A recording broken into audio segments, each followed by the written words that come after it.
Mga katambay, mga kababayan, si Kamanong po, nagbabalik naman po muli para po magkomento po sa inyo dito po sa Tambay mga kabayan. Samahan niyo po inyong lingkod, magkomentuhan po tayo muli. Magandang umaga po muna sa inyo, tanghali, hapon, gabi, o madaling araw po sa atin lahat mga kababayan. Naway nasa mabuti po tayong kalagayan lahat mga kababayan. Ito po, komentuhan po natin mga tambay, ito pong dinulog o dinudulog po ng gobernador po ng Davao del Norte na si Governor Edwin Jubahib. Mga kababayan, dito po sa reklamo niya po na napaka-questionable daw po. Questionable daw po ang kayamanan o biglang yaman mga kababayan nito pong dating House Deputy Secretary General ni Tambaluslos na tinatawag ng Vice President. Kaalyado raw po ito ni Tamba o ang dating speaker umano ay bigla raw pong lumobo ang kayamanan nitong tao na ito na si House Deputy Secretary General Soponias Gabonada. Mga kabayan, ito po sa parting Mindanao, Davao del Norte, si Gabonada. Ibang klase po, no? Pag nadidikit po pala sa speaker na tinatawag na Tambaluslos, ay talaga palang magkakamal ka ng limpak na salapi, mga kababayan. Sa katunayan, yung isa po ay nagtatago na yata. Yung nagkakamal din po na isang damukal na salapi ay nagtatago na yata, mga kababayan, si Saldico, na napakalapit din po sa tinatawag na Tambaluslos ng Vice President. Pakinggan po natin itong balita mga kababayan tungkol po dito kay Gabonada mga kababayan. Isang gobernador ang dumulog sa Senate Blue Ribbon Committee para ipaimbestiga ang umano'y malapit na kaalyado ni dating Speaker Martin Romualdez. Narito ang balita ni MJ Mondihar.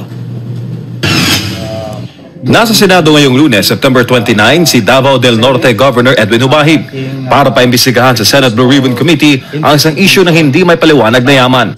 Target ng investigasyon, si Sofonias Ponyong Gabonada na nagsilbi raw bilang House Deputy Secretary General sa ilalim ni former Speaker Martin Romualdez. Ayon kay Jubahib, lumapit sa kanya ang mga kapitbahay ni Gabonada sa Tagum City na nagtataka sa biglang pagyaman nito. Yung bahay niya doon sa Dara, in Apocon, Tagum City, and napakalaking halaga. Kung tingnan natin, kung i-evaluate lang natin, multi-million ang yung asset na yan. At na-acquired lang niya last 2023. Ang engranding property na ito sa Barangay Mapaang, Maco, Davao de Oro, iniulat din daw kay Jubahib na pag-aari umano ni Gabonada. Malaki ang nangyaring development. Parang 4 na eleganting bahay at may swimming pool na kinonstruct doon. So yung private resort na yan, malaki ang budget at yan ay nakapangalan doon sa kanyang kapatid. At kung tingnan natin, wala naman ding negosyo at walang trabaho. Bukod sa mga property, nakarating din sa gobernador na marami daw heavy equipment itong si Gabonada. Ang posisyon bilang House Deputy Secretary General ay may salary grade 30 na may buwanang sahod sa pagitan ng 196,000 hanggang 202,000 pesos. Bilang kaalyado ni Romualdez na ngayon na nasasangkot rin sa flood control kickbacks, ay pinasasagot daw ng mga taga Davao del Norte si Gabonada kung saan ang galing ang sinasabing assets na nauna lumabas sa isang major newspaper. Nakakahiya po sa probinsya ng Davao del Norte na yung lumabas sa Manila Times ay yung mismong taga Davao del Norte, constituents natin, na sabi doon na ang dami na niyang properties ngayon na hindi naman tukma doon sa sahod niya sa Kongreso. Nauna nang tinawag ni Gabonada na false report, false information at false narrative ang mga akusasyon laban sa kanya. Git niya, ito'y politically driven at layong sirain ang kanyang reputasyon. Nilino naman ni Jubahib na hindi ito pamumulitika dahil mismong si Pangulong Bongbong Marcos ang nag-utos sa kanila na magsiyasat sa mga kahinahinalang proyekto. Yes po, mismo ang ating Pangulong Ferdinand Marcos Jr. ang nagsabi sa mga governors lahat nung pinatawag kami na kailangan maimbestigahan ang mga kahinahinalang mga proyekto ng national government agency like the PWH, NIA, and yung kung ano ang makita namin na mga irregularities, mga corruption issues, flood controls, concreting projects, bridges. Bago maging Deputy Secretary General, nagsilbi muna si Gabonada bilang Public Information Officer ng Davao del Norte. Giit naman niya, hindi makakataka sa pananagutan ang mga nagpapakalat ng kasinungalingan. Sa Senado po, dahil nasubmit ko na yung documents natin, ako po yung nakiusap sa Blue Ribbon Committee to urging the investigation of Mr. Soponia's Punyong Gabonada in aid of legislation. So yun po ang aking pakiusap para mabilis po na makita natin ang katotohanan. Nakipag-ugnayan naman ng SMNI News kay Gabonada para sa karagdagan niyang sagot sa issue, ngunit hindi ito sumagot. Paano naman sasagot? Mga tambay, mahirap sumagot. Mahirap sumagot. Ayan mga tambay. Yung mga release lang po nila sa social media, sasagot yan. Pero yung sinasabi pong iimbestigahan ng media, lalong-lalo ko ang media ang mag-iimbestiga, ay hindi po pumapabor sa katarantaduhan nila, sa kagaguhan nila. Hindi sila kakampihan. Hindi po magpapa-interview yan. Hindi po ba? Yan po mga kabayan, isa na naman po itong legacy ng tinatawag na tambaluslos, mga kabayan, ng Vice President. Pag nadidikit po pala ang politiko sa pangalang tambaluslos, umano, ay yumayaman po palang bigla, mga kababayan. Napakalaki ng sweldo, pero malaki na ang sweldo na 190 to 200,000 plus. Laki na po noon. Pero hindi mo kayang bilhin o ipagawa ang daan-daang milyon doon sa iniyaman mo, lalong-lalo sa mga proyekto mo at mga nabili mo mga ari-arian. Hindi mo kakayanin yon. Magkano lang po ang kinikita niya sa isang taon? Hindi po ba? Madali pong kwentahin yon para mabili mo at makapagpagawa ka, samantalang iyong mga kapatid at kamag-anak ay wala namang mga trabaho at negosyo. Nagkaroon ng ari-arian na ganong kalaki. Ibang klase ka, Gabonada. Gabundok ang pera na pupunta sa'yo. Gabonada. Pambira. Bundok-bundok na pera pala pag nadidikit sa speaker umano. Mga kababayan, ibang klase ka, Gabonada. Na pag sabi ko nga po mga tambay, walang baho na hindi aalingasaw. Hindi po ba? O nakita nyo po, ang sweldo niya po napakalaki. Malaki nga po yung sweldo niya, di ba? Kaya lang hindi niya kaya magpagawa ng ganon. Kasi gagastos ka pa at babawasan pa ng mga konting buwis yan. Yung 2.4 million a year, mga tambay. 2.4 million. Di ba? Sa isang taon. 3 taong ka mo ang termino. 7 million po ang kanya kinikita. 7.2 million. Mapapagawa mo ba yung daming ari-arian mo na yan? Wala ka namang malalaking negosyo. Pati ang pamilya mo, wala namang malalaking negosyo. Ang pamilya mo. Pero biglang dumami ang asset mo. Mga kababayan. Yan po. Kailangan po patunayan niya po yan. Mga kababayan. Kaya tamang-tama po yan na dinala po ni Governor Hubahid, ni Governor Edwin Hubahid sa Blue Ribbon Committee. Sana po, katigan po ito ng Blue Ribbon Committee. Kaya lang po, mga kababayan, pagka humawak na po ay si Senator Lacson at si Senate President Soto, meron kayang patunguhan ang reklamo po ni Governor Hubahib. Yun ang malaking tanong. Mga kabayan, maiimbestigahan kaya ng tama ito? Samantalang ito'y dating kaalyado po at nagtrabaho po ito sa dating speaker na tinatawag na tambaluslos. Isa po siyang House Deputy Secretary General. Ito pong si Gabonada, mga kabayan. Isang damukal na kaban-kaban at gabundok na salapi yata ang napakinabang. Yan kaya ay katas ng flood control o katas ng ibang project na nahawakan po at ibinibigay po sa kanila ng tinatawag na tambaluslos. Doon po sa napakaramit, napakalaking insertion at chinap-chap-chap-chap na budget para po mailagay nila sa mga gusto nilang ilagay at mailagay nila sa naglalakihan nilang mga bolt umano. Hindi po ba? Kaya po dito po mga tambay, malinaw pa po sa sabaw ng pusit, naglalabasan na po unti-unti po ang baho ng mga kaalyado na bigla pong lumolobo ang mga yaman nila pagka po nakadikit ka sa 19 Congress. At syempre po, magkakasunod-sunod na po yan mga kabayan. Di po ba? Magkakasunod-sunod na po yung mga baho na yan. Sunod-sunod na po yan. Dahil po nakapasok na po sa loob ng House of Representatives, nakapasok na rin po sa Senado, at nakapasok na rin po sa Malacanang ang issue po ng tinatawag na kickback. Napakalalaking kickback. At pati po ang mga nagtatrabaho, kaalyado, ay napakatitindi rin po yata ng nakikickback. Hindi po ba? Mabuhay po kayo. At hanga po tayo dito kay Governor. Matambay, masunurin po si Governor Edwin Hubahib. Masunurin. Dahil kinausap sila ng presidente na kung meron man silang nalalaman o nakikita na kahina-hinala na mga opisyales ng gobyerno na hindi maipaliwanag ang kanilang biglang lobo ng kanilang kayamanan, mga kababayan, mahusay po ito si Governor ng Davao del Norte na si Governor Hubahib. Sumunod po siya sa utos ng Pangulo na mag-imbestiga. At ang nakita niya pong lumobo bigla ang kayamanan, ito pong dating Deputy Speaker, Secretary General ni Tambaloslos. Nakita niyang biglang lumobo ang ari-arian, asset ang ng taong ito na si Gabonada. Mahusay mag-imbestiga si Governor Hubahib o Jubahib o Hubahib.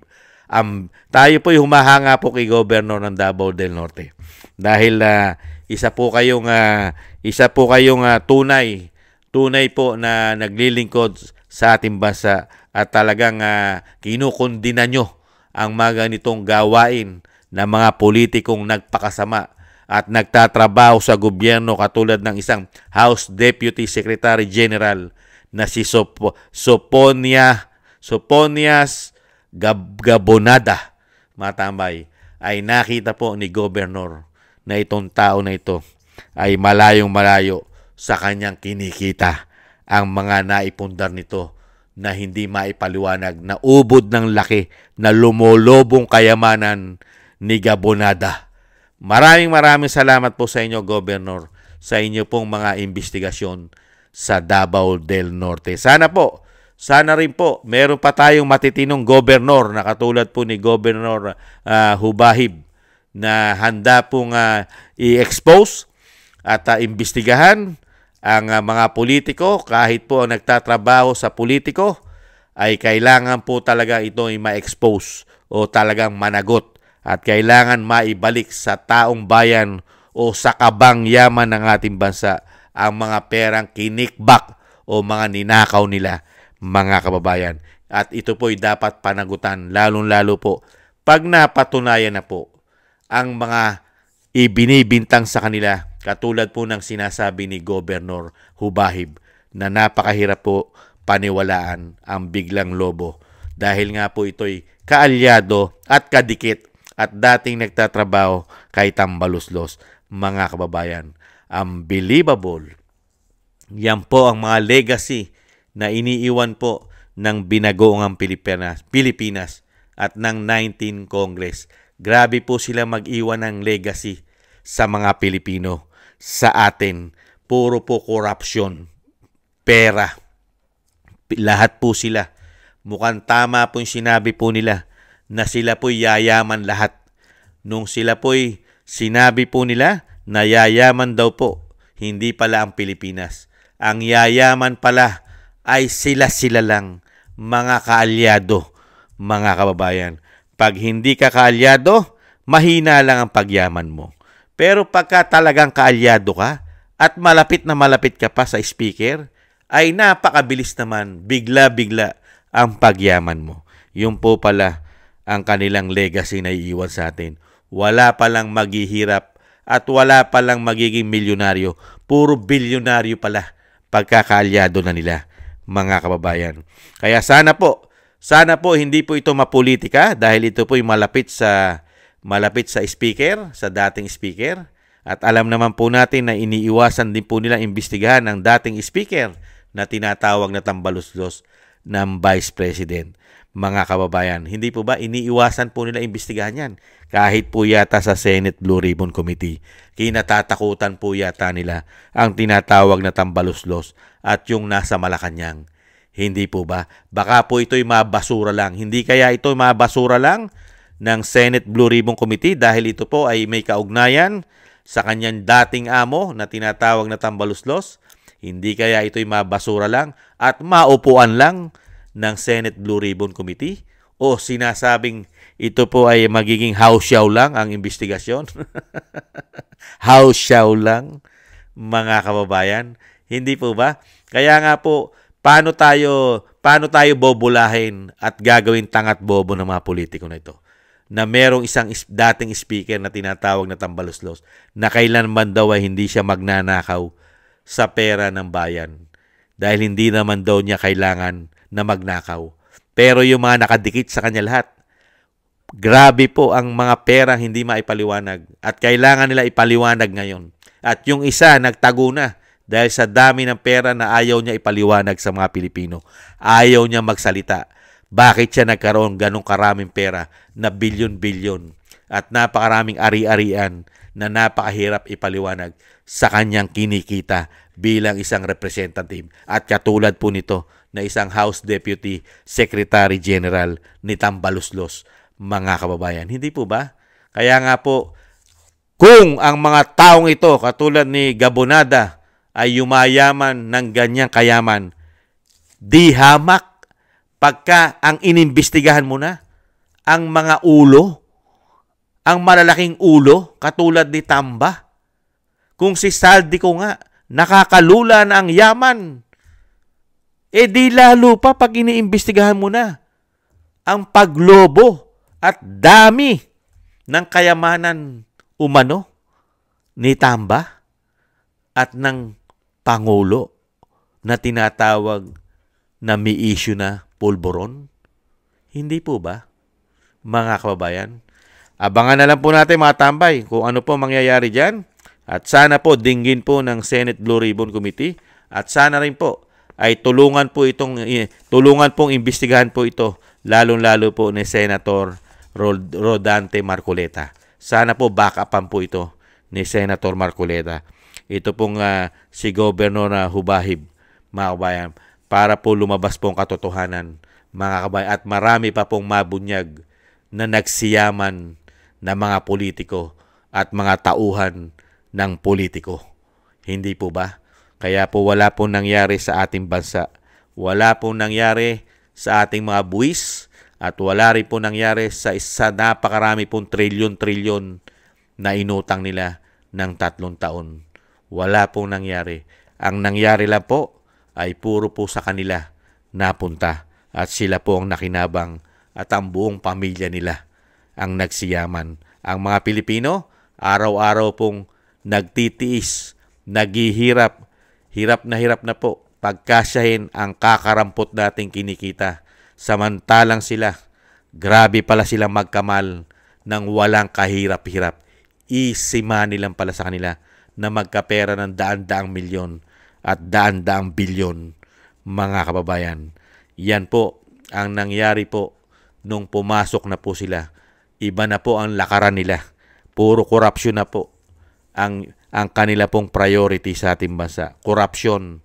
Hindi po ibangon at pagandahin ang ekonomiya at tulungan ng tao na katulad po natin na mga mahihirap at nasa laylayan, mga kababayan. Mga wala po silang puso at pagmamahal sa mga Pilipino pala. Makasarili. Mga ganid, swapang, gahaman, lalong-lalo po sa pera at kapangyarihan. Maraming salamat po mga tambay. At yan po, nangangamoy na po sila. Antayin po natin ang marami pang lalabas na mabaho magmula po sa kanila. Thank you po sa nagusto po ng ating tambayang makabayan sa YouTube at TikTok. At ganoon din po sa ating mga subscribers. Maraming salamat po. At sa patuloy po nagsusubscribe, thank you po mga kabayan. At sa mga At sa mga nagko-comment, like, share, and subscribe, thank you po. At sa mga nagbibigay po ng tulong at biyaya, maraming salamat din po sa inyo. Mabuhay po kayo. Shoutout po sa inyo lahat. At siyempre po, ang dasal at panalangin po natin sa pamilya Duterte ay magkaisa po tayo na mailayo po sila sa kapahamakan ng Vice President. Ganon din po, ang dating Pangulong Duterte ay madugtungan din po ang kanyang buhay at kalakasan at makabalik na po sa lalong mabilis sa ating bansa, mga kababayan. At syempre, ganun din po mga kababayan, tayo po'y magdasal at manalangin para po sa ating kaligtasan at sa ating pong buong sambahayan. Maraming salamat po sa mga dasal, mga kababayan.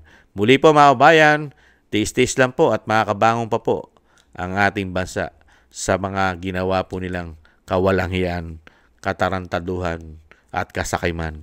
Tiis-tiis lang po mga kababayan, may pag-asa pa. Muli po mga tambay, paalam po muna. Ingat po tayo. Bye-bye.